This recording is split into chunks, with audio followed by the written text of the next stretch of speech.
This is not a test. This is your emergency broadcast system announcing the commencement of Phatts TV, sanctioned by PA Phatts and the non-genetically proven Sun. Any and all words have been authorized during the show. There is nothing off limits. Nobody is restricted from watching and participating in the show. It is a free-for-all. Commencing at the siren, any and all discussions will be legal for an extended period of time. Sports, politics, and any and all controversial topics will be talked about. You have been warned. May God be with us all.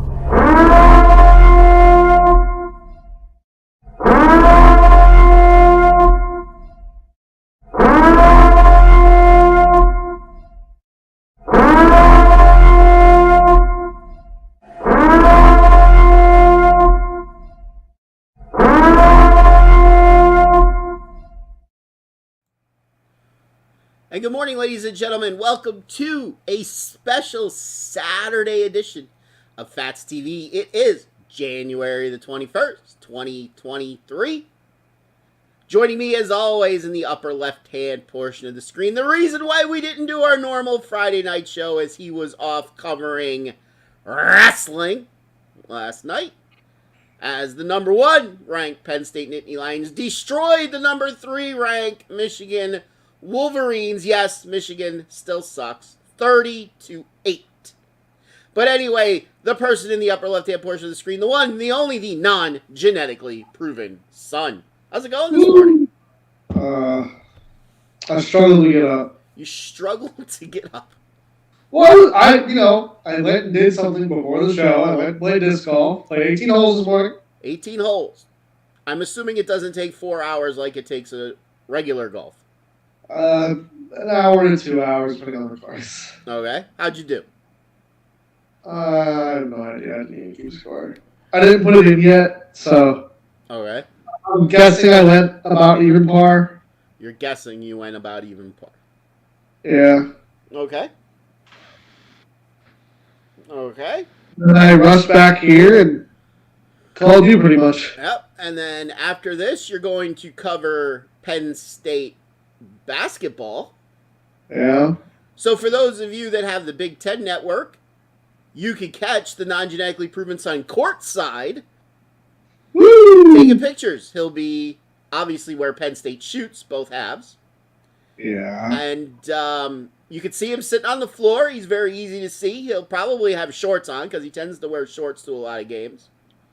Yeah, it's warm in there. I'm not quite sure if he'll have shorts on today because after the basketball game, he goes across the street to the hockey arena to cover hockey. to cover a hockey game. And then tomorrow, he's got wrestling again, and then there's a possibility he could show up at a women's basketball game. Probably not. But the option is there. Yeah, the company I work for doesn't cover women's basketball. Let me ask you this question. If they were 15-1 and ranked, let's say, 3rd in the nation, and they were playing the 8th-ranked team in the nation, and they asked you to cover it, would you go? Probably. Okay. But they are 2-6 in conference play, and like 11-8 overall. Playing another team is 2-6 in conference play, so they could win. They're getting the dub tomorrow. Who cares? They're getting the dub tomorrow. Tomorrow, I think, is their pink out shirt that we've been printing at work, and we had to have 300 of them. Couldn't short them because we messed one up. Had to have 300. I'm not even sure there'll be 300 people there. Well, maybe once they find out they're giving away free shirts. Maybe they're all free. Why don't you stop by and count? The best part is wrestling yesterday sold out the BJC, or nearly did. 15,500. Yep. 3rd biggest indoor, and I don't know if it's wrestling or 3rd biggest NCAA game indoors. I'm pretty sure it's wrestling. The other top 5 are all in the BJC. Yeah. And next week for the BJC is already sold out. because they have number 2 Iowa next week. Yeah, they do. So, as the non-genetically proven son was driving home last night, we were discussing what we were going to talk about on today's show. So, he sends me the schedule last night. And to be honest, like, I already knew what we were talking about, so I didn't read it. So, Right. I, pulled it up today, and I laughed. When we get to topic number 1, because I'm inserting something first that he doesn't know about yet. Well, I noticed one thing on the first line. Whether you laughed about one thing or another, I don't know. It could be both. Well, I laughed at the word intro. Oh, okay. I'll get to the work. So, I want to talk about a different sport first. A sport we've never talked about here. Formula One. On Phatts TV. Miniature golf. No. Formula One. Baseball. Baseball. We don't really cover baseball. Baseball? What the fook is baseball? Uh, No. No. So, I'm going to take us off the screen for a second. And let me try to make this a little bigger, if I can. I don't know if I can. So this sport is going to be sweeping the nation soon. So get used to it. Slap fighting. the worst part is slap fighting's been a thing for years. It has. And people are just finding out about it now. Yes. Like, I know what slap fighting was 2 years ago. Yes. But now Dana White's involved in it. Yeah, and it's funny. So he's like having this slap house. Like, it's kind of like these reality TV shows where they invite a bunch of people to live in the house.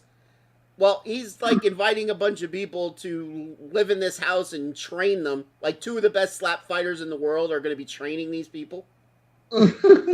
So, for those of you that don't know what slap fighting is, you could probably explain it better than I can. So, now, I will say in this show, the max rounds is 3. That's it. Like, you can't go much further like you can in regular competitions. So, it only could go 3 rounds. So, slap fighting, basically, you get to slap the person for free. Then you line up, slap them.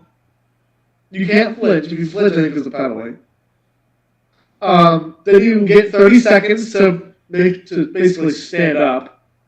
Recover, and then you slap the other person. And as he said, 3 rounds. Normally, it's till somebody can't go anymore. Yes. So it's really funny. So the Mohawk lady's going first. Now she looks. The other girl just ate that. So now she steps back. She gets her 30 seconds to recover.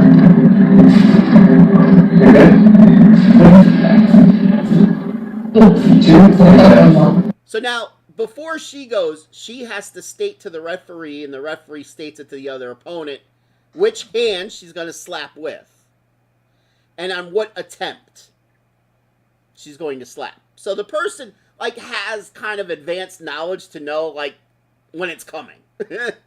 Yeah. So you can kind of brace yourself for it. Kind of. With your right hand. So she's going to slap with her right hand on her second attempt. 2, right hand.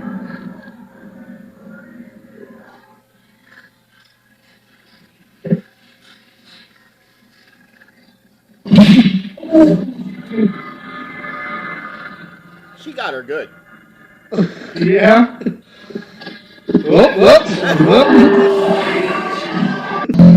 Match is And over. the fight's over. So, I'm kind of into watching this. I got to admit. You like watching the women. This is going to be one sport. Every sport, it's the men that dominate, right? This could be one sport where the women are more popular. Well, the one thing that I got from this, the girl with the bigger tits wins. Because the girl with the smaller tits with the mohawk, who you would think, oh, she's got a mohawk. The girl with the bigger tits just ate that shot up for breakfast. Like, she ate it with a smile on her face. And then she cold cocked the other girl. Now, for those of you that used to fight a little more in your youth, believe it or not, me, you do kind of learn where to hit people in the right spot to knock them down. So there really is an art to this. Like, which I'm certainly not an expert, but, and like, I don't know the rules, like where you can and where you can't hit. But like, if you hit somebody like with your palm towards the cheek where your fingers catch them behind the ear, you have a much better chance of knocking them out than with your fingers hitting their cheek. So you want to catch them like with your palm, but I don't know if that's against the rules or not. I don't know the rules of this. Like some of the videos I've seen where it's just, till someone gets knocked out. Like, you'll see people's faces that are like, oh yeah, that's when they show it, the knockouts in slow motion, or the hits in slow motion, where like they get hit here, and you just see like this part of their face move this way first, and this part is like just still there, that hasn't moved, and it then like catches up to it. It's freaking wild. And no, the show that I watched the other night only had like 1 or 2 women's events. The rest were men. And there was this one guy that they really wanted to invite to the house, but they said the Nevada Athletic Commission would never approve him is because he could only see out of one eye. But he kicked ass in the fight.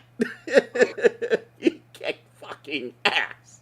Yeah, like people's faces get super swollen. But like to win like one of the biggest tournaments there is in slap fighting, it's like $5,000. Like, I'm not letting someone rape my face for $5,000.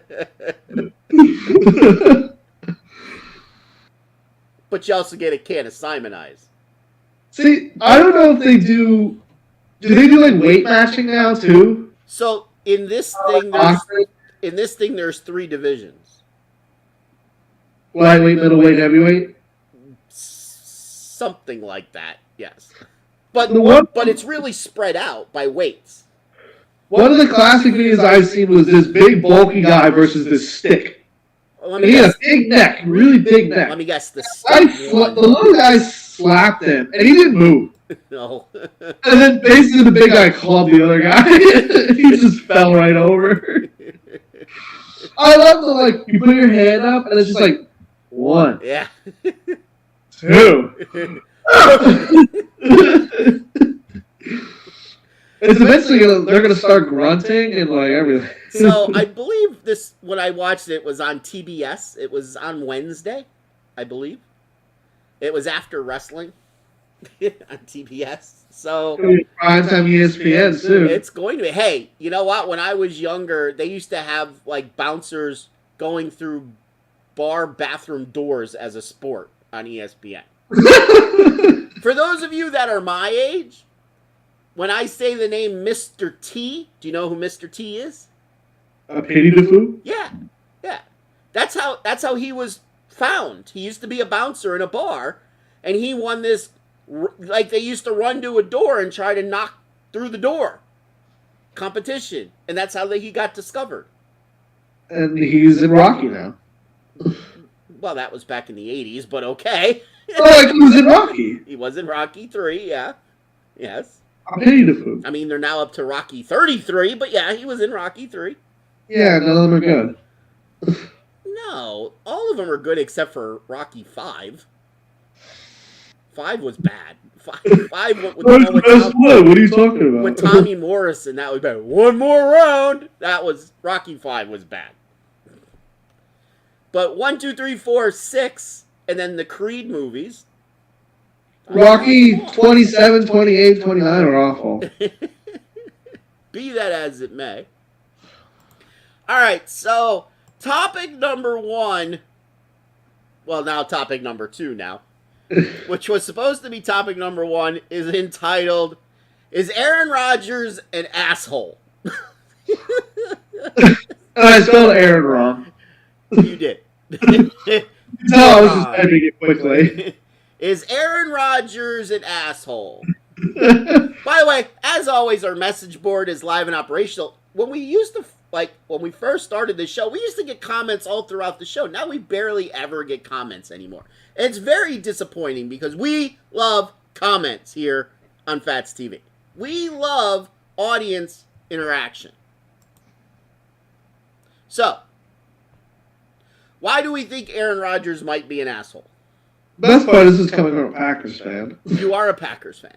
So he came out and said, in the right situation, I could go 14-3, win MVP, and lose in like the divisional round or the conference championship or something. Really? You mean you weren't prepared with the actual comment here? No. Good job. Keanu says hi. Hi.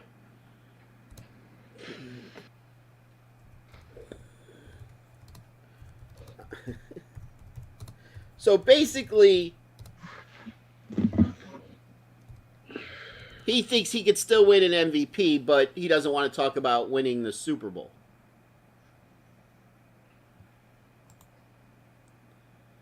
So, Aaron Rodgers made it known during his Tuesday appearance on the Pat McAfee show that he thinks he could still win his 5th NFL MVP award, stating that he needs to be in the right situation to do so. Like, bro, why are you thinking MVP? Let me see. That was Ron Gronkowski's. Do I still think, here is his quote. Do I still think I could play? Of course. Can I play at a high level? Yeah, the highest. I think I could win MVP again in the right situation. Right situation is at Green Bay or is it somewhere else, said McAfee. I'm not sure. I don't think you should shut down any opportunity, but like I said during the season, I got to be with both sides actually wanting to work together moving forward. So, he says he could play at the highest level and could win an MVP again. Not that he could lead his team to the Super Bowl and win a Super Bowl. But he thinks he can win an MVP again.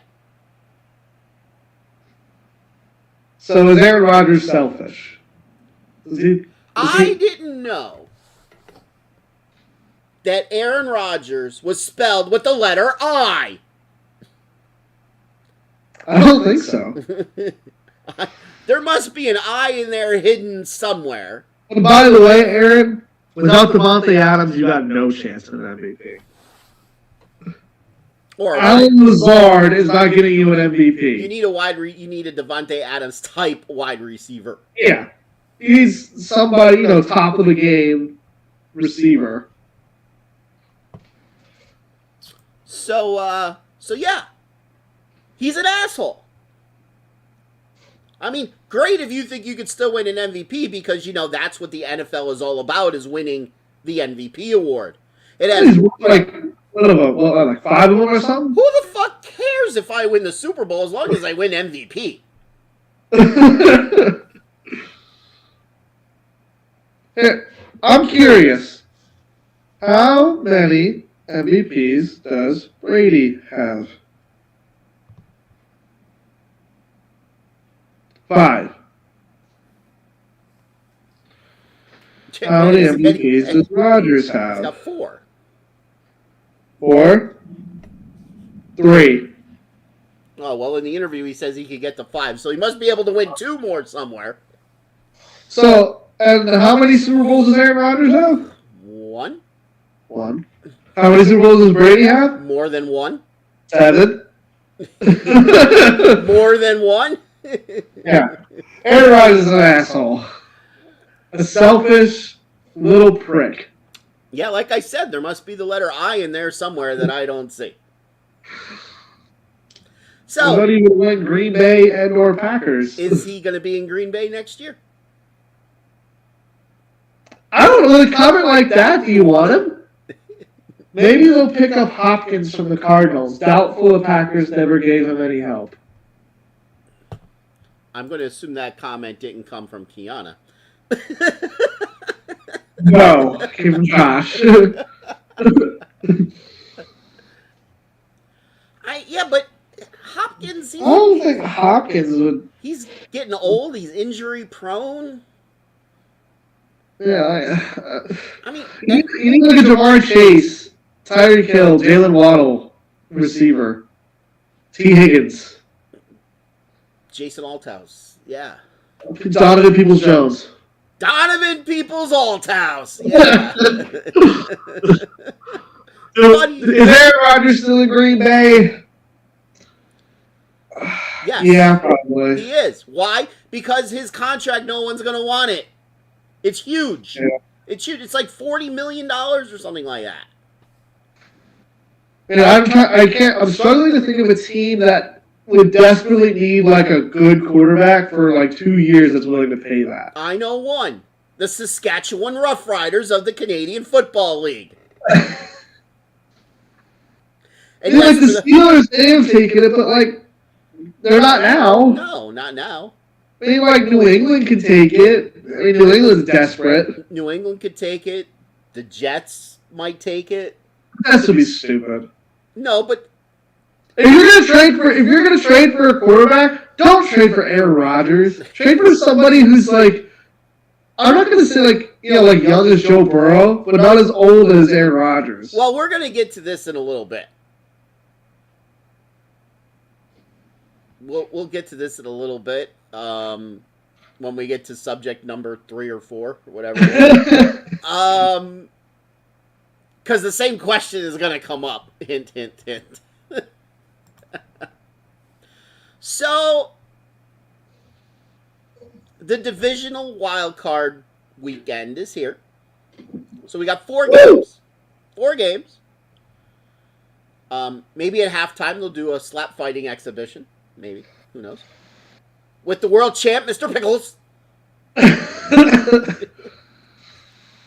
For those of you who don't know who Mr. Pickles is, you got to watch our Tuesday show. When we talk about Mr. Pickles.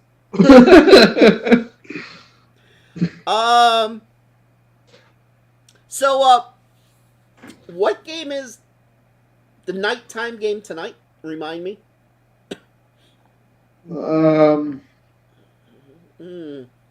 It's not Houston. Hello. No. The Giants. The Giants versus the Giants versus the Eagles. the Eagles. That's right, the Eagles. And where is that game being played at? Really? Philly at the Link. It's an 8:00 game ish. And if Philly fans are anything like State College fans, and they are. Oh, they're worse. State College fans for a night game start drinking about 8 a.m. Yeah, I can guarantee you the parking lots of the Link are open Oh, sure. now. 8.5 hours before game time. So you're daring the Philly fans to drink all day. Yeah. They're already bad enough sober. Yeah. Yeah. I was listening to a sports show yesterday afternoon.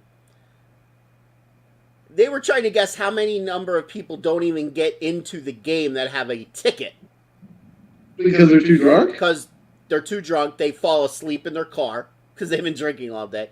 They can't make it from the parking lot to the stadium. Or that security won't even let them in because they're too drunk. Probably at least a few hundred.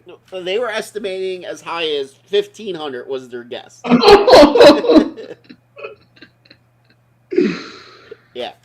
That would be funny to spend like $250 on a playoff ticket. And you don't even go in because you're drinking your $1 natural light all day. So yeah, to be in the stands tonight, like that might be more entertaining than watching the game tonight. Well, I would say like Europe, find the away section, go to the away section, but they don't do that. Now, if the old Veterans Stadium was still there, you just want to hang out in the 700 level all night long. Because the whole 700 level would be just fighting. 700 level? Is that like the top level? Yeah. Well, the lake is very tall. It is. But up in the 700 level was where the 700 level people sat. And you gotta understand what I mean by the 700 level people. People that have a below 100 IQ before they drink.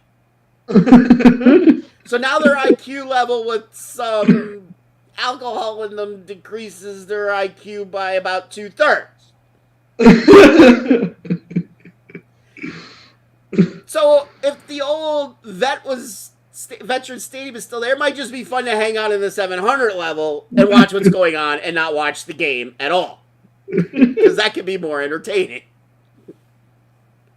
Could be. So it's almost worth going down there just to walk through this along the stands tonight to watch what's going on. Especially if you start losing.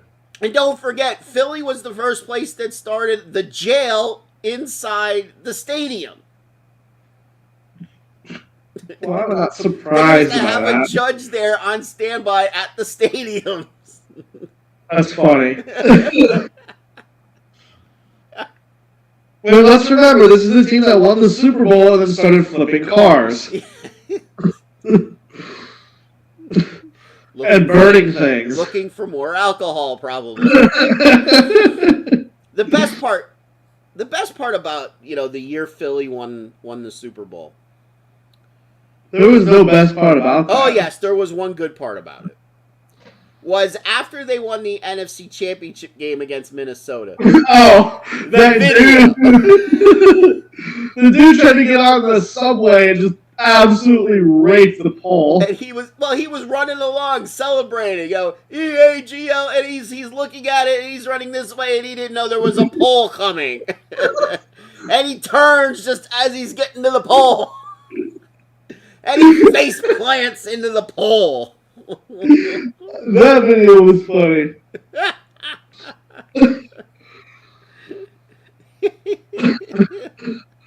I'll give you that. That video was hilarious. That video.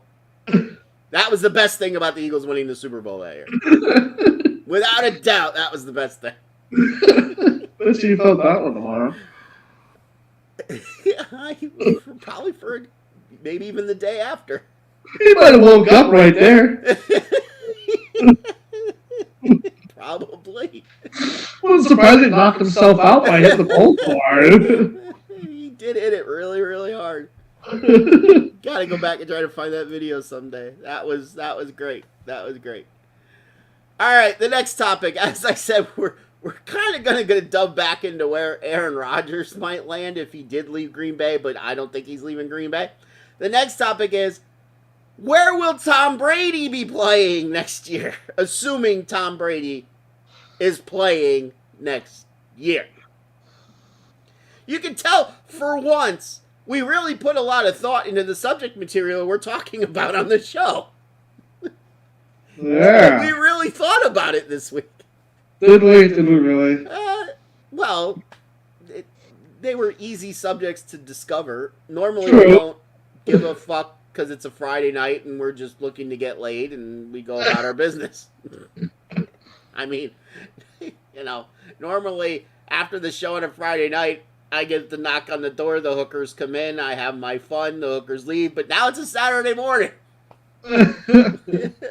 Hookers don't work on Saturday mornings. So, Tom Brady, assuming Tom Brady is playing next year. where will he be? First off, will he come back to Tampa? I don't think he's playing, personally. Ooh, you don't think he's playing? You think he's going to hang out? So you think that he got divorced just to end his career the way he ended his career? Tom to the Jets. Joe gave him permission to wear 12 if he went. That's a possibility. And there's like 3 teams he could realistically go to. If he goes anywhere, the Jets doesn't make sense in this case. You got to figure if he's going anywhere, he's going to go somewhere to win a Super Bowl. He's not going to go to like Houston or Carolina, like a team that's not going to win the Super Bowl. Oh, he's going to Houston and he's going to lead them to the Super Bowl. Wouldn't that be something? The Jets are possible, but the Jets won't be any better. Well, yeah, they will. Because a 70-year-old Tom Brady is better than Zach Wilson. It's not better than Mike White, though. A 70-year-old Tom Brady blind and in a wheelchair is better than Zach Wilson. The problem is about Mike White is he thinks he's a linebacker. And absolutely gets decked all the time. If Tom Brady magically is still playing, because this year he proved he's starting to get old. His skill went from up here to down here. Except in his ability to still throw a lot of passes in the game. Yeah, I don't know why he's throwing 40 passes in a game. Really? With that offensive line blocking for the run? Really? Really? Do we need to look up the stats from last week's game? So I need to just look how Leonard Fournette did in fantasy all year. Yeah, and he still made it to the playoffs. Because I put him on the bench in like week 6, and that's where he sat the rest of the time.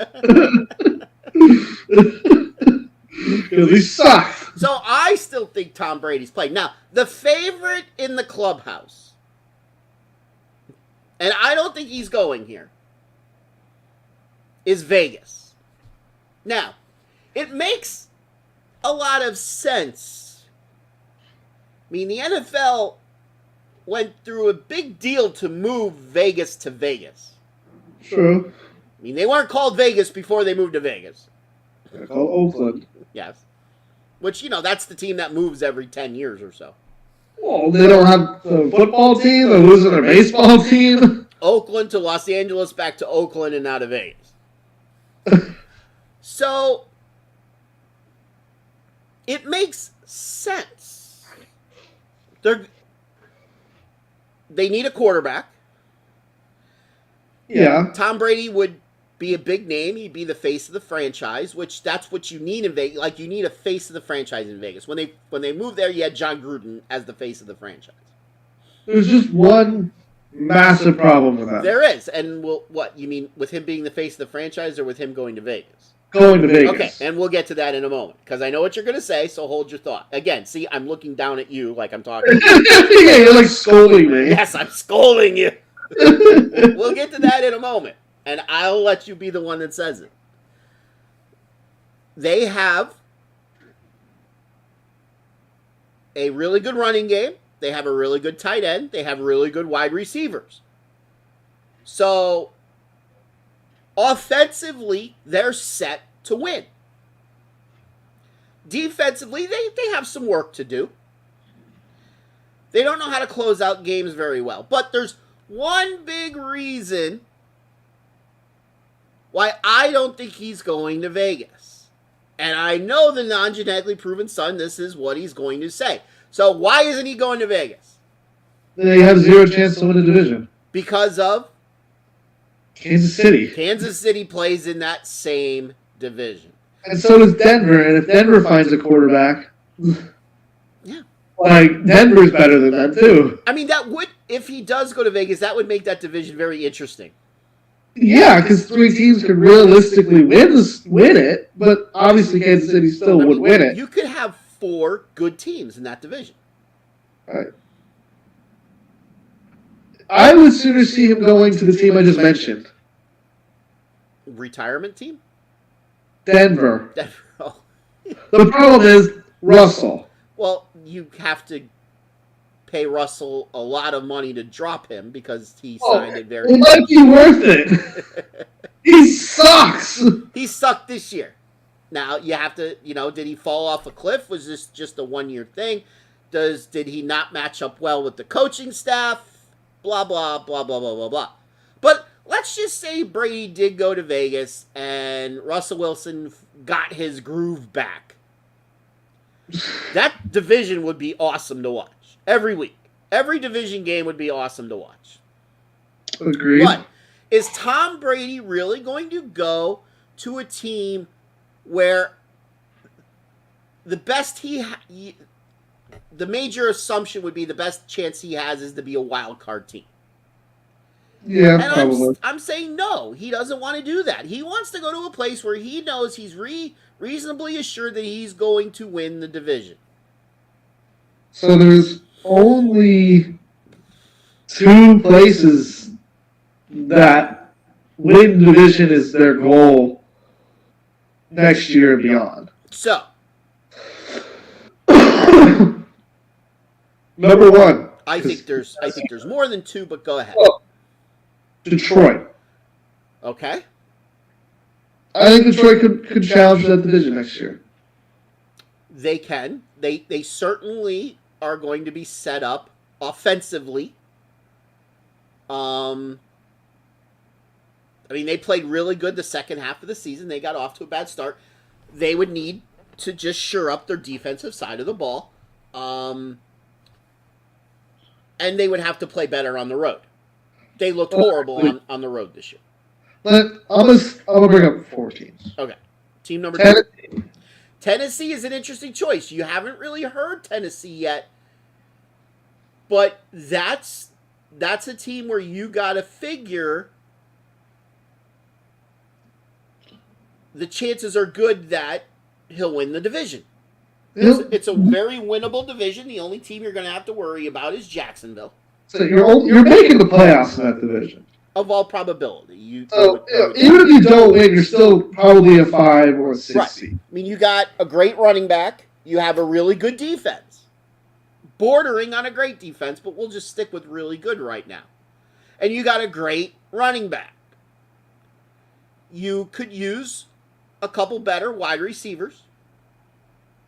And that team is set. I mean, they were just the number 1 seed a couple of years ago. What was that, last year? Last year. They were a number 1 seed. All right. So, yeah, you really haven't heard much of Tennessee yet. Could that also be a potential landing spot for Aaron Rodgers if somebody wanted to take on that huge contract, which I don't think nobody wants to? This one's a wild card, Miami. Miami has he would have great wide receivers to throw to. They got really good running backs. They got a decent defense. Again, they would need a little defensive help. Tua is still on his rookie deal, so it's not like you're throwing away a lot of money to get rid of him if you can't trade him. The problem is with Tua, I don't think anybody wants him. No, so like I said, if you can't trade him, you either keep him as your backup. The only problem is, personally, I wouldn't keep him as the backup because you have to set up your team completely different with Tua than you would with Brady. Right. Okay, next. And the last one, we can maybe debate about this one, San Francisco. Well, San Francisco would be a great choice. His parents live in the Bay Area. So that's where he grew up. He wants to go back home. That would be really, really good for him. Jimmy G is not going to be back next year. That's a given. So then it comes, do you want Tom Brady or do you want Mr. Irrelevant? Well, they really have Trey Lance, too. Who? Trey who? Trey Lance. Trey who? What? Draft pick. Trey who? I don't know who that is. Draft pick. I don't know who that is. So this is where we're going to maybe debate. If Mr. Irrelevant leads them to a Super Bowl, 2 things. would they even consider going for Tom Brady? Wait, I'm sorry, say that again. If Mr. Irrelevant goes on to win the Super Bowl, Uh-huh. he would have never lost a game. Yep. Won a Super Bowl in his rookie year, only would ever do that. Quarterback. Yep. Why would you want Tom Brady? Yep. And that begs the question, is Brock Purdy the next Tom Brady? And the answer to that is to be determined.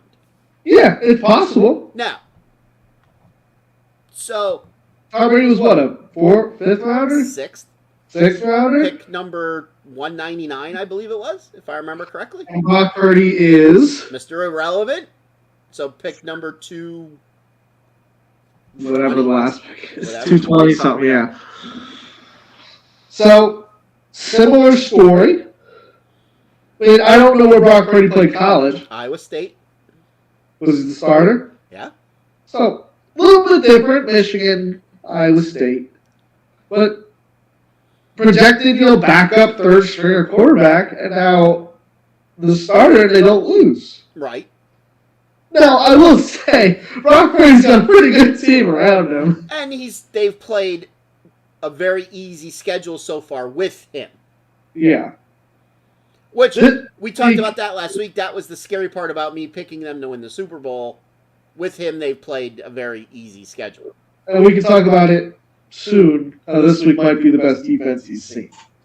Oh, it's without a doubt the best defense he's seen. It's not even close to the best defense he's seen. Like, there's no ifs, ands, or buts about it. But if he does win the Super Bowl, so he would have had to beat Dallas, Philly, or the Giants, and then probably either Kansas City, Buffalo, or Cincinnati. So now you've beaten some good teams with a really good lineup who's got a all-star defense, too. Yeah. I mean, when you're handing the ball off to McCaffrey, you got Debo. I don't even know who some of the other receivers are. Yeah. I mean, you got George Kittle as your tight end, which he could be the second or third best tight end in the game. Yeah. I mean, they're loaded, and they're stacked on defense. So, and Purdy, he's thrown at least 2 touchdown passes in every game so far, too. So they're letting him pass the ball. Like, he's not just a game manager. Right. So far, he's not made any mistakes. And that's part of my synopsis when we get to the pick of San Francisco and Dallas a little bit later on the show. Is he's not making mistakes. So would you rather pay him on his rookie deal or have to pay Tom Brady a boatload of money? It's a great question. That's a really good question. And then what do you do with Trey Lance? Do you try to trade him? Do you drop him? Does he come back as the starter next year if you don't take Tom Brady? I mean, if you watch the shows going back to the beginning of the season, it was only after Trey Lance got injured that I said San Francisco was going to win the Super Bowl. Because they weren't going to win it with Trey Lance as the starting quarterback, because I'm saying it right now, he sucks. He's not good. He's not a starting quarterback in this league. I'm not even sure he's a backup in this league. He sucks. If Brock Purdy wins the Super Bowl and they go and get Tom Brady, you ain't going to have Brock Purdy anymore. Somebody will pick him up. Well, they'd have to trade him. Somebody will trade some good moolah for him. Or is Tom Brady only going to be there a year and then Purdy becomes a starter again? Would you want to sit behind the greatest quarterback ever for a year to learn more after just winning the Super Bowl? Interesting. It's a very odd place to put yourself in. Yeah. So the other team that you didn't mention is the Jets. He could potentially go to the Jets. They are set up to win. They got a really good defense. They got a top 5 defense. They have a really good running back. They got to do a little work on their offensive line, and they got a really good receiver. They could use a number 2 receiver. Their tight ends are decent. They're actually set up to win right now. They just need a quarterback. Again, though, does he want it? This is the same question with him going to Miami. Does he want to go to a place where he's not sort of kind of guaranteed to win the division? Let's say with Miami in there, beating Buffalo is not exactly easy. Right. So it'll be interesting to see what happens to him. Left bench on his couch. Left bench on his couch. In Mar-a-Lago. Was he in the Trump compound? Yeah. Why do you go to compound? All right. So on your schedule, it says talk about this week's games. Well, it doesn't make sense for us to talk about this week's games until we talk about a recap of last week's games. Yeah, I typed it. Shut up. So, last week's games were interesting. It started with an unexpectedly close game between Buffalo and Miami. Although I took Miami with the points. Getting the 13.5. It was a very close game. Buffalo, yeah, they put up points, but they didn't really come to play. They're turning the ball over a lot right now, and their defense is leaking a little juice. So, what'd you think about that game last week? I didn't watch it. So you don't have much to say about that game. No, I don't. I forget where I was. You're covering women's basketball. Covering a sport, yeah. Covering women's basketball. Women's basketball, yeah. I was doing something. I think I was covering sports, and I just didn't watch the game. Was Penn State, Indiana? Was that? No, Yeah, they were. Wasn't it Penn State, Indiana last Saturday? Yeah, something like that. All right. The night game last Saturday was, let's see, Minnesota played Sunday, Dallas played Monday, Cincinnati played Sunday, San Diego, Jacksonville, or Los Angeles Chargers, Jacksonville. Tale of two halves? I was coming home. I asked Kiana, so what's the score? She turns to me and says, 27-0. I said, Jacksonville? You were at track and field last week. Track and field. And I go, Jacksonville? She goes, no. I'm like, what? So we watched the game.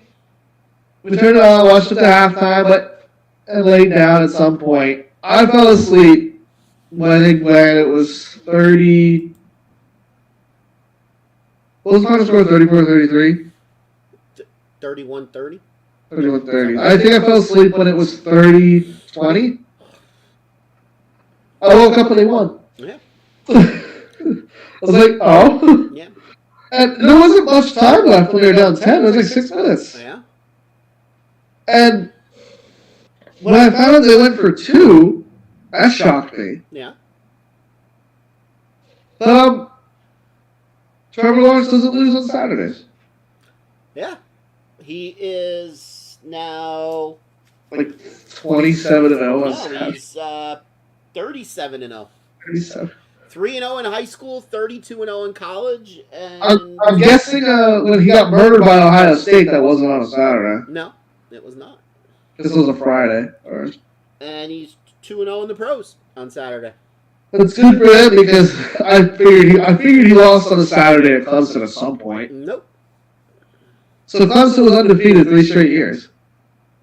2 straight years. I guess he only started 2 years. Games they played on Saturday. College football, you play almost every game on Saturday. Almost, but not everyone. Well, yeah, not the playoff games. I do also remember, Penn State opening up on a Thursday or Friday last season. Clemson doesn't do that. I do remember they played a Thursday game against Syracuse one year. Syracuse? So yes, undefeated on Saturdays. It was a Interesting game. Great comeback. Not very often a team goes -5 in turnovers and wins the game. Yeah, they looked really bad in the first half. Don't see that very often. I said to Kel, I said, man, I look really stupid. And then I said, I look really smart. Because I was the better quarterback.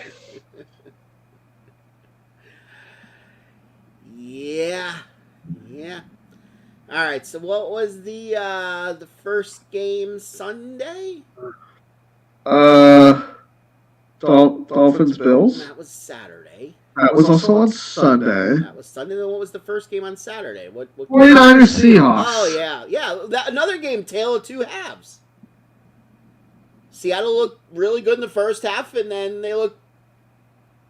San Francisco decided that they were going to play in the second half. Seattle had the lead by a point in the first half. Didn't watch any of it. And then San Francisco blew them out in the second half. Yeah, one thing about the game you expected, so. Yeah. All right, the second game Sunday was the upset that a lot of people picked was going to happen, was the Giants and Minnesota. Definitely Minnesota needs help on the defensive side of the ball. The play of the game, without a doubt, though, was 4th and 8, and Kirk Cousins throwing a 3-yard pass. I said that to you, asshole. I said, I don't understand. Kirk Cousins is the only one. 4th and 8, game on the line, and he pitches it down for 3 yards. I mean, you've actually... To a one-on-one tight end. Not like you're a blocker. One-on-one TJ Hawkinson. Right. Yeah, right. If you have like a crossing out where the guy's already running and he needs to, run for a first down, you see that a lot. I mean, Jesus Christ, non-genetically proven said, how many times have you seen James Franklin run up the middle on 4th and 5 against Ohio State? Once. But the game was on the line. Like, that's really going to work. I've seen it running up the middle on more than 4th and 5 against Ohio State when you're winning the game. But it's not like TJ Hawkinson was ahead of him by 2 yards. Right. The defender was right on him. Right. Like, that was a stupid... You're better off running there and letting TJ block. Yes. Like, if you run there, you probably actually get the first down because there wasn't really anybody there. Potentially. I mean... Kirk Cousins isn't exactly Mr. Speedster. Right. So would he have made it? No, probably not. But, the curse of Kirk Cousins continues. He plays like shit when it's not a 1 o'clock game. Let's face it, it's true. It's just the way that it is. It's just the way that it is. And you had the Sunday night game, Cincinnati-Baltimore, where Cincinnati had every chance to lose that game. Yeah, they probably should have lost that game.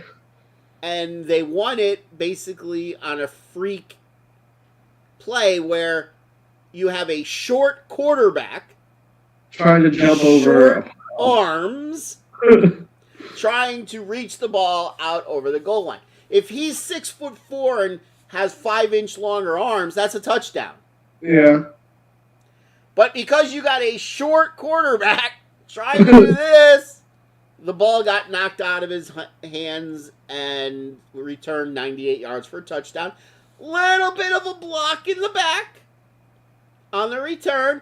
It's amazing. There were 3 Cincinnati players running with him and 1 Baltimore guy trying to tackle him, and the Baltimore guy basically wound up getting potentially blocked in the back because apparently Cincinnati's defensive blockers don't know how to block. Well, their job isn't to block; it's to avoid the block. Their job is not to block. I mean, but you think they could have taken care of? You think? So could it have been called in the back? Yeah. Was it? What if I'm an official watching it live? Do I throw a flag? No, I don't. It didn't look like it would have made a difference. I don't think he would have ended up getting to him to cause a tackle to be made. Yeah. So Cincinnati got a little lucky, but now they got a lot of injuries. Cluster injuries. That's the fancy term now when you have injuries at the same area on a particular side of the ball, and we'll get to that as we discuss the game. And then you had the blowout on Monday night, which that game cost me a decent amount of money because I had a really nice parlay going into that game, and all I needed was Dak to throw one fucking interception, which he's done 7 straight times before that. And he played the game of his life. And he played the game, definitely the game of the year for Dak. And definitely. Somehow Dallas's kicker still has a job. Yeah. I've never seen players start yelling at the kicker. Like, audibly. Well, what's he going to do? He's a scrawny white guy. Well, like, I've never seen, like, a quarterback start getting frustrated that their kicker can't make an extra point. He's missed 5 in a row now. He missed 4 in that game, and he missed his last one the game before. He made the last one. Yeah, he made the last one. He missed 5 in a row. Yeah, and McCarthy's like... I figured he wasn't having a job the next day. It's, if he could pick up a kicker right now, he wasn't having a job the next day. So the question was, do you clear a roster spot for another kicker in case he continues to have the yips? Let's face it, right now he's got last Monday he has the yips. Yeah. For those of you that don't know what the yips are, he has the yips. He's a good kicker. He just is. Once he makes it 3 in a row, he'll be fine. Yeah, it's kind of like, I remember driving out to Chicago for the non-genetically proven son to bowl in a bowling tournament. He couldn't make a right side spare to save his life, so we went and practiced for 15 minutes, and then he was fine. Unless in practice he doesn't miss extra points. Probably not. But it's the same. It's the same thing. That day you had the yips. You couldn't make a right side spare. Yeah. Literally. And we sat in the car in the parking lot, and I yelled at you for a little while. Yelled, screamed, and said we're going to practice, and you didn't want to practice. No. But we went and practiced. I don't think I missed the right side spare the rest of the tournament. Right. And it literally took 15 minutes to fix your problem. It didn't take 3 hours of practice to fix your problem. Yeah. It literally took 15 minutes to fix your problem. You had the yips. We had the ramp. Yeah, the ramp. The ramp helped.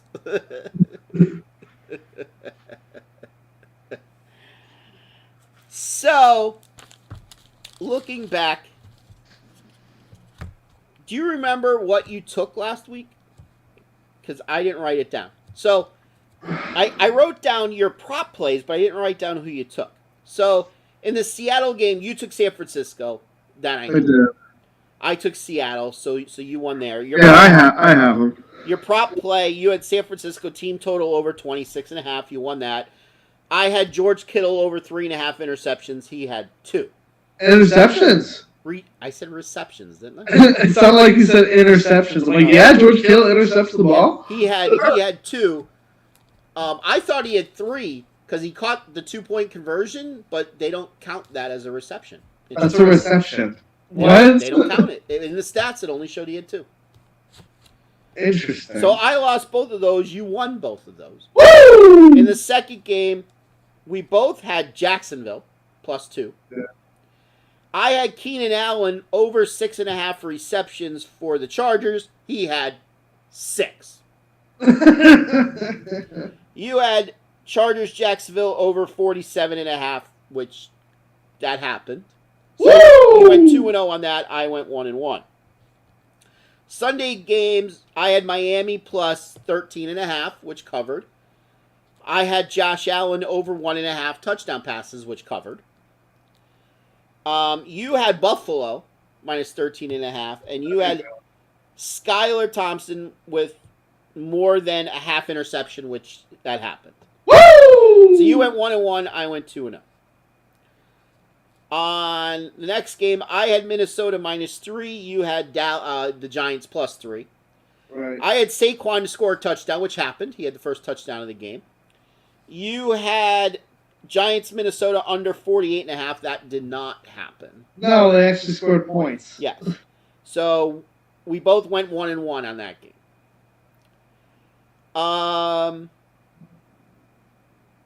The next game I completely botched. This is the game that I changed my mind. I originally wrote down Baltimore. I don't know if you could see it. Actually, where's my camera? It's hard to see, but you'll see where I cross out Baltimore. Yeah, I can see that. And then I wrote Cincinnati next to it. So I originally had Baltimore plus 8.5. Then I changed it to Cincinnati. That did not happen. Baltimore covered. I believe you had Cincinnati as well. I had Baltimore. You had Baltimore. Oh, okay. I had Cincinnati minus 3.5 in the first half. That did not happen. You had Joe Burrow over 270.5 passing yards. That did not happen. No, he was like 230. He didn't have that great game. So I went 0-2 in that game. You went 1-1. And we both had Tampa Bay on Monday, which obviously did not happen. You had Brady over 1.5 touchdown passes. Did that happen? I know he had one. I don't know if he had two. Either way, I had Dak at over 1/2 interceptions. That did not happen. So I went 0-2 in that game. Yeah, Julio Jones, 30-yard pass from Tom Brady. Cameron Brate, 8-yard pass from Tom Brady. So there you go. So you went Nice. 1-1. I went 0-2. So you kicked my ass. Woo! So I went 4. I went 2-0 the first two games. So you're 4-0, 5-1, 10. 6-2, 6-3, 7-3, 8-4. 8-4. That's pretty good. And I went 0-2, 1-3, 3-3, 4-4, 4-8. Don't tell Kiana there was a bomb coming. One time she told me she was freaking out because the fire alarms were going off. She thought there was like a bomb or something going to go off. Or a natural disaster. Oh. And I said, what natural disaster is going to happen in center of Pennsylvania? We ain't going to get hit with a wave. That's what it was. It's a tsunami warning. And I said, Russia isn't bombing us yet. It's a tsunami warning. It's a tsunami warning from what, the lake? Lake Erie. Lake Erie, yeah. That's a lot of mountains it's got to go over. looking at our brackets, we both had San Francisco to beat Seattle. Right. I had Minnesota. You had the Giants. Right. We both had Tampa Bay. That was another one, by the way. When I first did it, I had Dallas. And then I had Dallas, then I crossed them out. Yep. We both had Buffalo. We both had Cincinnati. We both had Jacksonville. So I went 4-2. You went 5-1. In that. In our where we picked the teams. Here's the teams we have left. You have pick number 1, Kansas City still left. Obviously, they didn't play. You have pick number 2, Cincinnati still left. You have pick number 3, Philly still left. They didn't play. You have pick number 4, the Giants still left. You have pick number 5, Jacksonville still left. I have pick number 1 still left. San Francisco. Pick number 2, Buffalo still left. And pick number 5, Dallas still left. So you have 5 teams. I have 3 teams. So basically, you kicked my ass all around last week. Yeah! For once. One time. Once. This year. Yeah, this year. The first year, you kicked my ass pretty good. Second year, I got my revenge. All right, so that's a recap of last week. So let's look ahead at the games. And Kiana said, "See, tsunami warning." Yeah, in Hawaii, if I heard that, sure, I might be worried. Yeah. But in center Pennsylvania, I'm not too worried about that siren because I know back home our sirens sound similar. Just a snow squall warning, maybe. Yeah. And you're not in an area that's going to get tornadoes either, typically. And you're not going to get tornadoes at this time of the year. Could be like a forest fire. Could be. All right, so the playoffs start today. And the first game is Kansas City, Jacksonville. Right. So, current line, Kansas City opened up at 9.5. I believe, last I looked, it was down to 8.5. Let's see where it is this morning. I'll look at just a couple books quick. You look at DraftKings too. I had it at 9.5 at like 10 o'clock.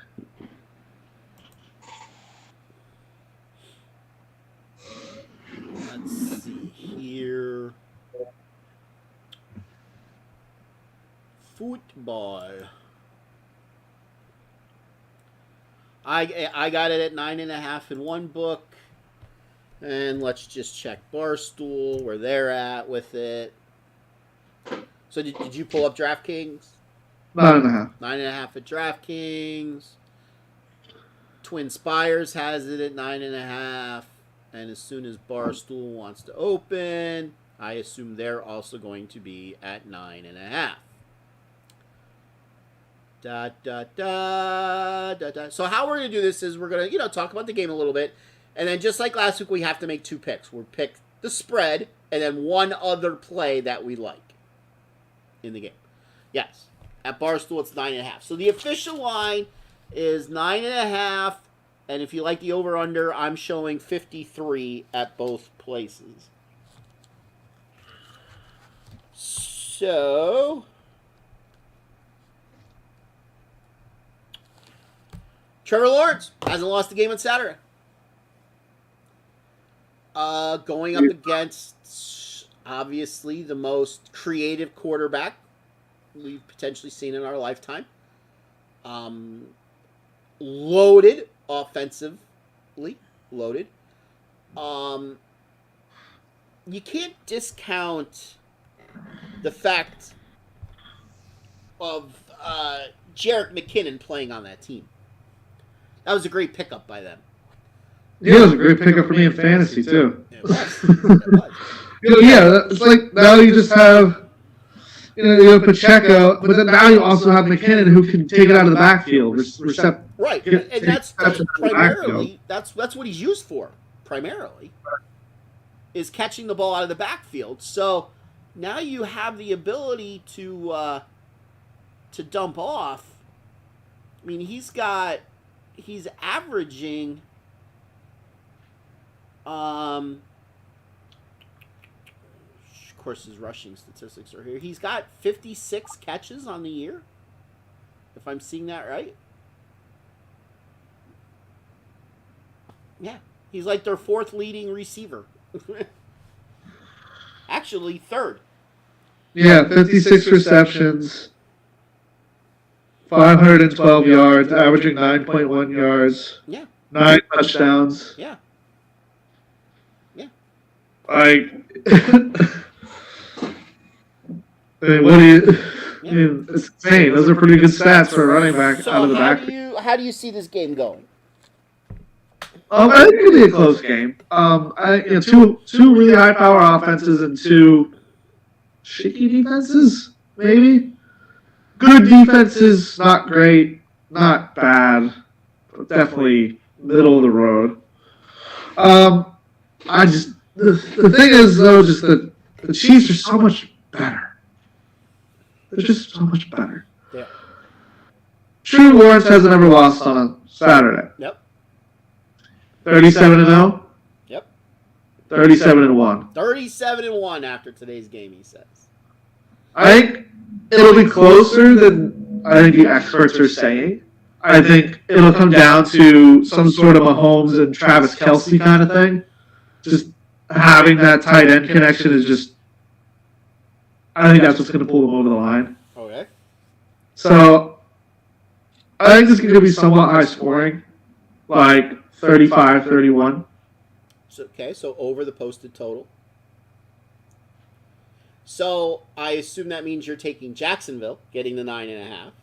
I am going to take Jacksonville. And your other play, is it on the over?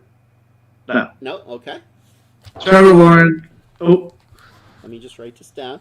So you got Jacksonville plus 9.5.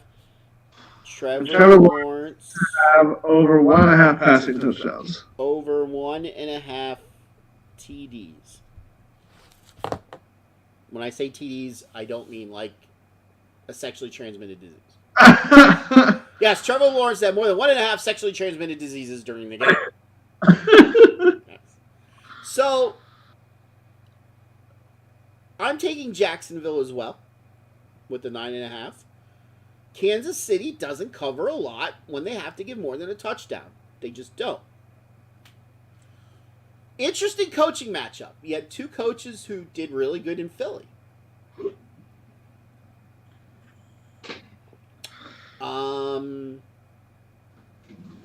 I see the game going one of two ways. Either the way you're seeing it, where it's really close.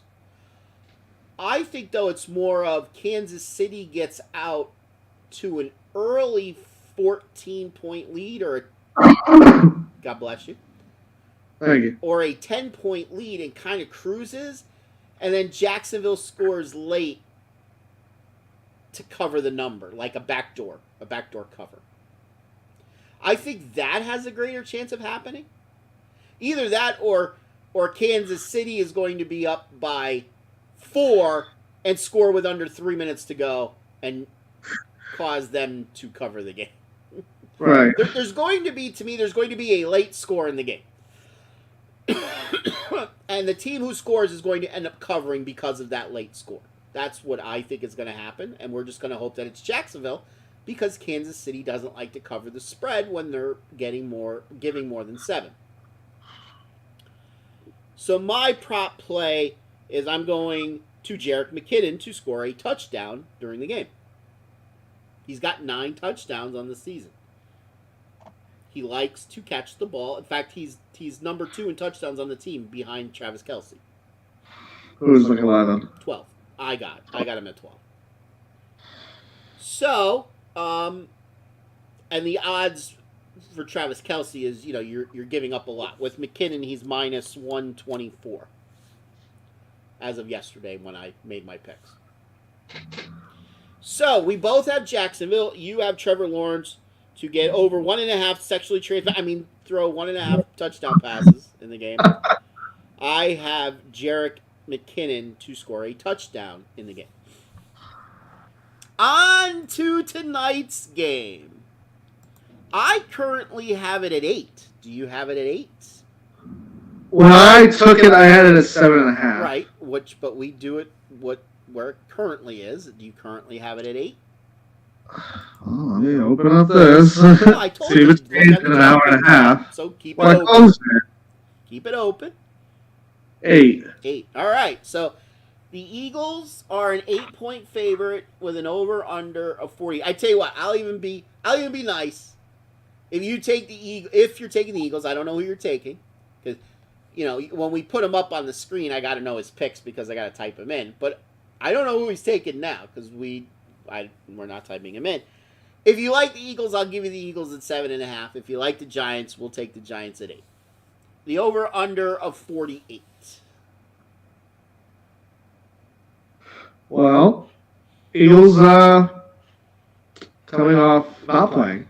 Giants probably flying higher than they flew over here. Coming off big win in Minnesota. Yep. Saquon Barkley's playing confidently. Yep. Daniel Jones is playing confidently. That doesn't happen often. Yeah, can't say that a lot. I don't know. This game just, on paper, I feel like the Eagles should cover. On paper. I feel like on paper the Eagles should win this game comfortably. But when does on paper ever actually matter? The Giants will keep this game close. So I'm taking the Giants. Taking the Giants, New York Giants. You're going to give me more than a touchdown in the playoffs in a rivalry game? Like, I'm going to take the Giants. Third time they're playing this year. The first time, the Eagles went into the Giants and beat them by 20, and that's probably what it should be. And then the second time, Eagles, did they have the 1 seed wrapped up at the time? No. They needed to win the game to be the 1 seed. They only won by 6? Yeah. Yep. So, a lot of backups played. I think the Giants are trending up at the moment. They are. I just don't know if they have what it takes to get it over the line on the road in the playoffs. Mm-hmm. I think they will either be winning late or they will score late to make it close. And I think the Eagles will win the game, though. Okay. But the Giants are going to keep it relatively close, I think, or they're going to score late to get it within like 2 or 3, and then the Eagles will run out the clock. Mm-hmm. My prop play is Saquon Barkley to have over 66.5 rushing yards. I think that number is pretty low. Over 66.5 rush. Okay. I saw a little stat yesterday.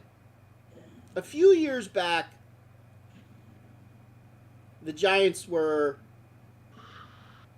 a number 1 seed. The Eagles were number 6 seed.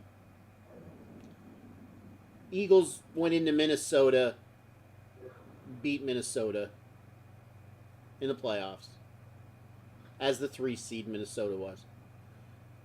Then the Eagles had to play the Giants in week 2. Giants beat the Eagles twice during the regular season. The Eagles beat the Giants. Now the Giants are the 6th seed.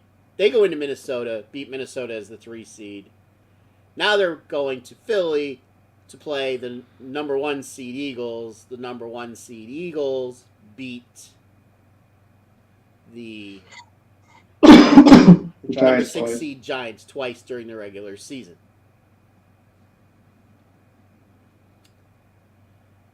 I so badly want to pick the Eagles to lose this game. So does everybody. Except those that are in the Link parking lot right now drinking. Yeah. I so badly want to pick the Eagles to lose this game. I am not going to pick the Eagles to lose this game. Why? Because I'm going to shove it down your faces next week when San Francisco goes into Philly and fucking kicks the shit out of Philly. Because I've been saying it since week 5 of the regular season. That's what was going to happen. You should have bet on it then. That would have been a great idea. You should have bet on it then. Yeah. AFC or NFC Championship game, San Francisco to beat the Eagles. Probably would have got really good odds on that. If I could have found a bet somewhere. So only because of that reason, I am going to take the Eagles to win the game, but I agree that the Giants are going to cover. They're going to keep this game close. They're playing with momentum right now. Eagles are getting healthier. They're getting their stud offensive lineman back. If he was back now, how healthy is he? Don't know. He's not on the injury report, I don't think. Let me look quick. Who's their star lineman? Let me see here. Yeah, he's not on the injury report. Their left tackle, whatever his name is. So he's back this week.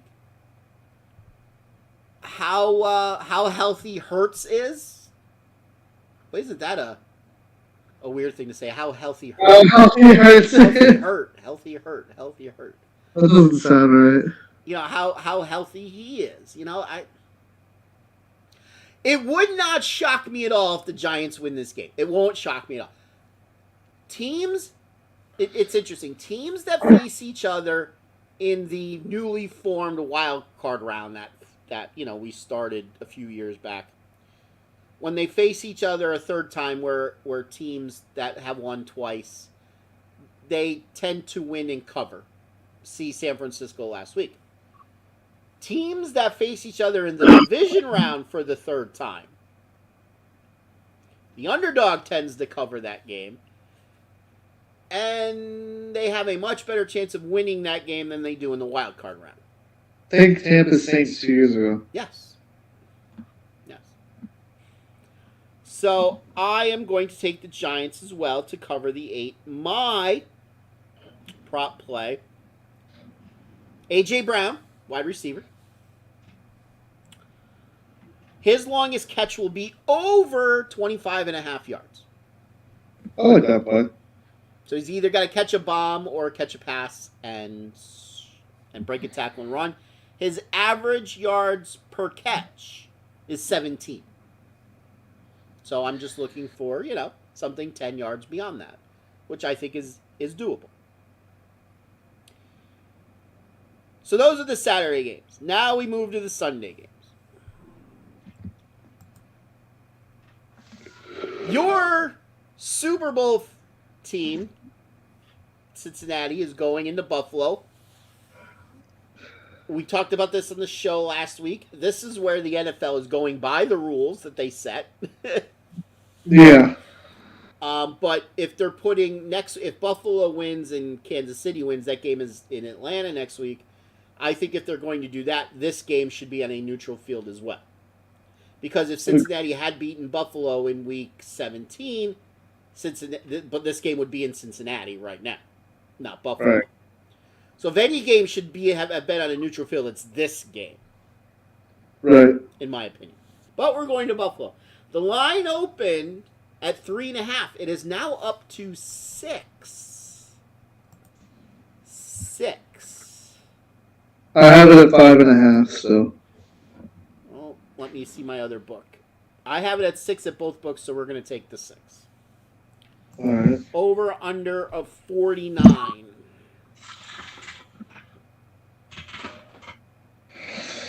Over under 49. The weather's supposed to be decent tomorrow up in Buffalo. No, wind and snow. Which at this time of year in Buffalo, you always got to check the weather. This is a game.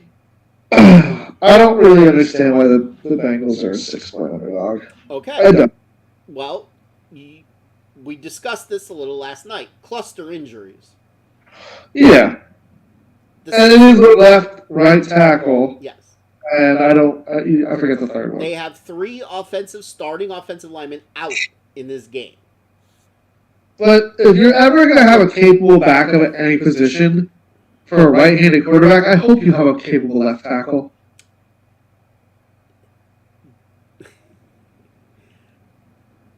Left tackle is probably the most important position on the damn field. Don't quote me on this. I could be wrong on this. But the guy they had that they moved into left tackle last week may have his normal spot may have been on the defensive line. Because he played left tackle in college. Interesting. I could be wrong on that. That would be weird for a defensive lineman, so a defensive tackle playing offensive tackle. Because normally, when a tackle gets injured, if his backup, you have to look at who the backups are. If the backup for the right tackle is better than the backup for the left tackle, they'll take the right guard, move him to left guard, and let the right tackle backup come in and play. Yeah. But both tackles are out. That's huge in this game. That is huge. But what is one thing Joe Burrow has over Josh Allen? He knows. Other than he's just a better quarterback. He knows what to do with a cigar. Well, he knows what to do in a playoff game too. But yeah, he sticks it up his ass. But Joe is nimble. I wouldn't say Josh Allen's exactly athletic. But he does run the ball a lot more than Joe Burrow does. He can run it, but Joe Burrow is more athletic and more capable of getting out of the sticky situations than Josh Allen is. That he is. So Joe Burrow is probably the next best quarterback to being creative than Patrick Mahomes. Yeah, he's not going to throw one, falling down 30 yards. I don't know how he ever did that. But this game will stay closer than 6 points. I'm taking the Bengals. I'm taking the Bengals to win. I mean, I got to. If you're going to take San Francisco all the way, I got to take my team all the way. You got to. You got to. You picked Cincinnati to win the Super Bowl, so you got to take them. And I'm just interested to see how the vibe in the stadium is now that it's back to the game where DeMar Hamlin died. Yeah. Back to the same team. So does Buffalo come out maybe super emotional? Do they come out like if DeMar Hamlin comes out and walks on the field? If he leads them out of the tunnel, like that could be one of the greatest sports moments ever on film. If he leads them out of the tunnel, that'd be one of those like top 100 greatest sports moments. You know what would have been better? What? Like just to say this, if the game was in Cincinnati and he did lead him out on the field and he led him right to the spot where he got hit. No. And he lays down and then springs up. Oh, that would be something. That would be something. Well, he can still do that on the Buffalo field, realistically. He could. But, like, to do it on the field where you died and got resuscitated, basically. Yeah. Wouldn't that be something? You want to talk about something. That'd be chilling. That would be. That would be. I'm worried. I think Buffalo's going to be winning this game for actually a majority of the game. But, Buffalo has this tendency to... They do. They do. And Joe Burrow doesn't do that. Joe Burrow knows how to win. Joe Burrow knows how to win in hard games. Joe Burrow knows how to win games he shouldn't probably win. Mm-hmm. Joe Burrow's going to win this game. Joe Burrow's going to win this game. 31-28 Bagels. Okay. And my prop play is a anytime touchdown scorer, Dawson Knox. Buffalo's tight end. You know, that was going to be my play last week. They've been throwing him the ball more. They have. And that's why. All of a sudden, fantasy's over. He's not playing anymore for me, and now they want to throw him the ball. And you're getting plus 175 for it. I actually think those are decent odds. Yeah. Yeah, that was going to be my play last week, and he scored the first touchdown of the game. I mean, I still won. I took Josh Allen to score more than 1.5 touchdowns. In fact, he almost caught the second Buffalo touchdown, and they ruled it an incomplete pass. Right. Because the ground helped him catch it. Yes. What all the stuff you just said, I completely agree with.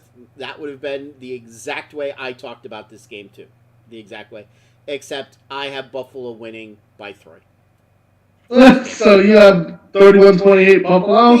Basically, I don't have a score, but I could see it being 30-27, 27-24. Yeah, I could easily see that being the score of this game. I think the fact that Buffalo is home, they win the game. If this game was in Cincinnati, I would have picked Cincinnati to win the game outright, without a doubt. When they played in Week 17, I loved Cincinnati. Cincinnati was in my Phatts Fantastic 5 that week, getting a point. And now I'm getting 6 with them, and all we're doing is changing home field. This, if any game, I'm going to keep saying, if any game should be played on a neutral site, this is the game that should be on a neutral site. This game should be in Cleveland. It should be. Which would have been, basically right in the middle of the two. Either there or Pittsburgh. Or Pittsburgh, yeah. I mean, Pittsburgh's field in the wintertime is Cleveland's probably pretty good because they don't play playoff football there. Ooh. Ooh, that even sounded really good. They don't play playoff football. Well, they don't. But They did one. A little while ago. Baker Mayfield won a game in the playoffs with them.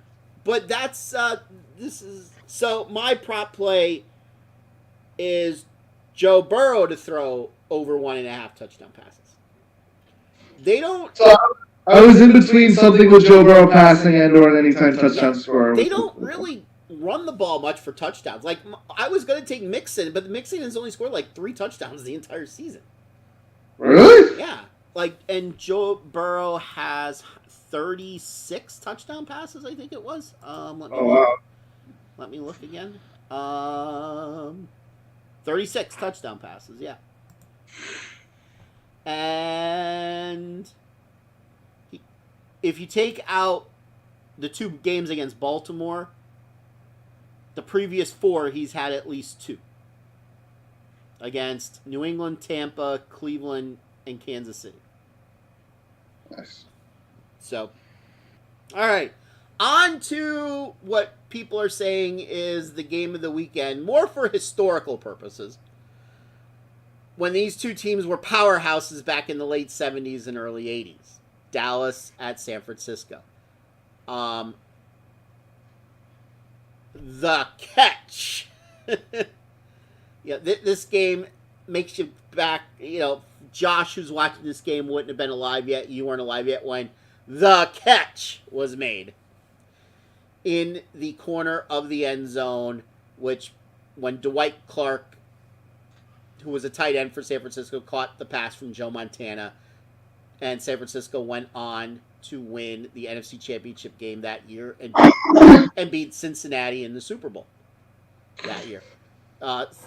If you were watching last week's show, I said San Francisco and Cincinnati have met twice in the Super Bowl, with San Francisco winning both times. That was the first Super Bowl. It was the catch. That's when ESPN was a young fledgling thing, and Chris Berman, Boomer, he was on the sidelines for that game. And you could just they have a shot of him catching it from behind the end zone, and he just reaches up, catches it right in the corner of the end zone with under a minute to go. So this game has a lot of, it brings back a lot of historical perspectives of the game. So the line is 4. The line has gone up a little bit. It was 3.5. It's now 4. And the over-under, I am showing it at 46.5. So far, we took the dogs in every game. We have. I can care less about historical blah, blah, blah. This game is, in terms of college, Ohio State versus Northwestern. Okay. I don't think freaking Dallas has a chance. Sorry, Josh. They're not going to be able to keep up with them. I mean, 49ers have, statistically the best defense. Haven't played a really good offense yet. I don't think. Have they played a really, really good offense Kansas City. year? Okay. And they lost by 21. This is the best defense Dallas is going to see. Oh, absolutely. This is the best defense Brock Purdy's going to see. Yeah.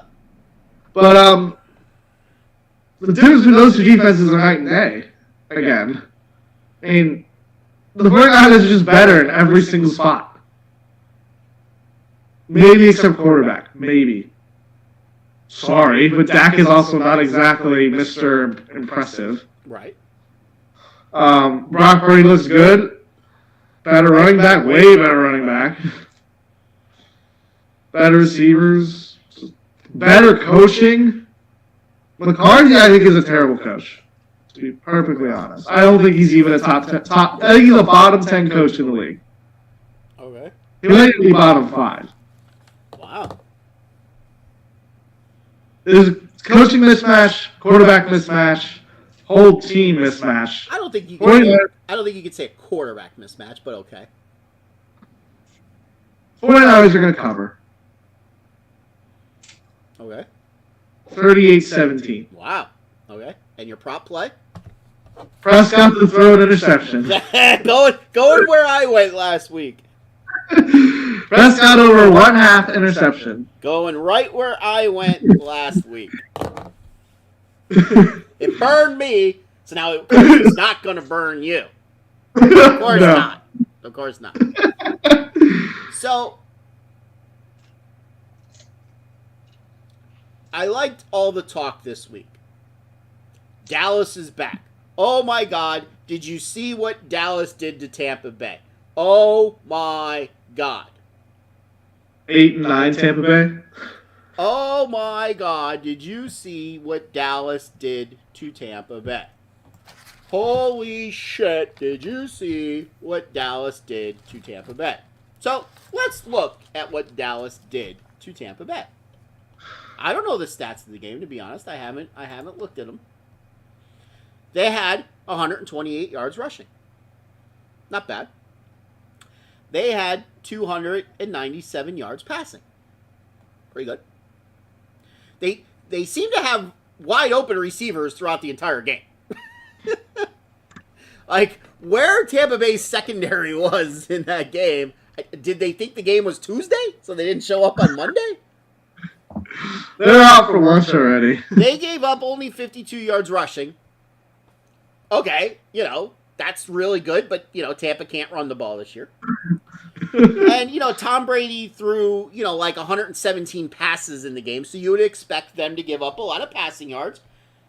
They gave up 334. Probably not as many passing yards as you would have thought they would have given up. So they played really good, even passing defense. You guys may not remember, back on December the 11th, Purdy's first game as a starter. They played Tampa Bay. Let's look at the stats for that game. So Dallas had 128 yards rushing. San Francisco had 209 yards rushing. Now you would expect, being his first start, they would run the ball more. By the way, they won 35-7 in that game. I'm hoping Dallas's defense will put enough pressure on Brock for a couple turnovers that will be the deciding factor for a Dallas win, but Dak has to play like last week as well. Right. I'm going to assume that came from Kiana as well. Yeah. Dallas had 297 yards passing. San Francisco had 195 yards passing. So more passing yards for Dallas. Again, Purdy's first start. They didn't ask him to do much. Tampa had 69 yards rushing compared to the 52 against Dallas, or 52. And Tampa was held to 253 yards passing. Only 4.6 yards per pass attempt. 4.6 yards per pass attempt. Let me say it again. 4.6 yards per pass attempt. Against Dallas, Tom Brady had 9.5 yards per pass attempt. Again, he passed the ball 663 times in that game. So, I don't want to hear that, Dallas played... Yeah, they played their game of the year last week. Well, what did they do the week before in Washington when they only had 64 yards rushing and 118 yards passing? They got schmucked. And lost 26-6. So what Dallas team is going to show up? Which one? San Francisco's winning this game. The question is, are they going to cover or not? If they lose this game, it's because what Josh wants happened. They got enough pressure on the ball with Purdy, and they forced him into making mistakes. The longer Dallas can keep the game close, the more of a chance they'll have to win the game. As dumb as that sounds, like, duh, of course. If they keep it close, they'll have a better chance of winning the game. Duh. Yeah. Duh. I could see them having potential. I could see this game being a lot like last week's game against Seattle. I could see Dallas winning this game by a couple points at halftime. And then San Francisco makes the right adjustments that Dallas doesn't make at halftime, and San Francisco pulls away and wins by like 10 in this game. So here's my concern. So find the good defense that San Francisco has played this year. Seattle, Arizona, Vegas, Washington, Seattle, Tampa, Miami, New Orleans, Arizona, Chargers, Rams, Kansas City, Atlanta, Carolina, Rams, Denver, Seattle, Chicago. Denver. The best defense they played was Denver, and they lost that game 11-10. But that was Garoppolo's first game, and if you remember, we talked about it on this show. They didn't even give Garoppolo the playbook during training camp this year. They were so set on Trey Lance being their quarterback, they weren't letting Garoppolo practice with the first team. They weren't even basically letting him practice. But, yeah, I don't know what they had against him. But they haven't faced any good defenses. In Purdy's games, they've scored 35, 21, 37, 37, 38, 41. They're on a roll. This is going to be a McCaffrey game. I think you're going to see a lot of runs, a lot of short passes. I think they're going to use Kittle a lot more than they did last week. So did you pick Kittle's receptions again? I did not. Did you pick Prescott to throw an interception? I picked Dak Prescott to throw an interception. Did you really? I did. I did. So we actually picked the same pick. All right. He will throw an interception this week. I swear to God, if he has another game of the year where he doesn't throw an interception, I am going to parlay the shit out of this game. I might, depending upon what the prop bets are. By the way, I think the game goes over 46.5 as well. Like this is the game I want to bet. I probably am not going to take the spread in the game at 4, just in case if I'm wrong and it's a 3-point game. But I like the game to go over. I like McCaffrey to have a bunch of carries. I like McCaffrey to have a bunch of yards. I like Kittle to have a bunch of receptions. I like CeeDee Lamb to have a bunch of receptions. I like Dak to throw an interception. Like, I like a lot of props in this game. So I'm going to go prop heavy in this game. But the one that I really think is going to happen the most is Dak will throw an interception. So, we have the same picks this week, so that sucks. So, I haven't changed my mind from when we talked about this on Monday when I gave you the opening lines. Like, I told you which teams I like.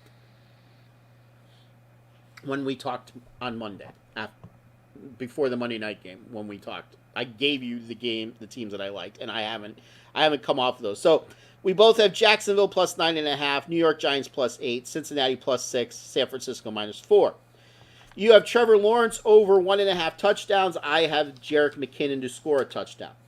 You have Saquon Barkley over 66.5 yards rushing. I have A.J. Brown longest catch over 25.5 yards. You have Dawson Knox to score a touchdown. I have Joe Burrow over 1.5 touchdown passes. And we both have Dak to throw 1/2, basically to throw at least one interception in the game. So those are our picks. We are going to end the feed now very quickly because you got to get moving. This was a very long show. I did not expect this show to be an hour and 45 minutes. Yeah. But, when you got to talk, is Aaron Rodgers an asshole? That tends to take a lot of time. All right. So, watch the Facebook page, the Phatts TV Facebook page. If you haven't signed up for it, please sign up for it. For our next show. The plan is Tuesday night, but you never know with the kids' sports schedule, which teams are playing what on Tuesday. So, yeah. Tuesday is our politics night. Normally Friday is our sports night. So, but play it by ear. So until then, have a safe, happy, and healthy rest of the weekend. You guys have fun. Whatever you're doing. Stay safe, stay healthy. See ya.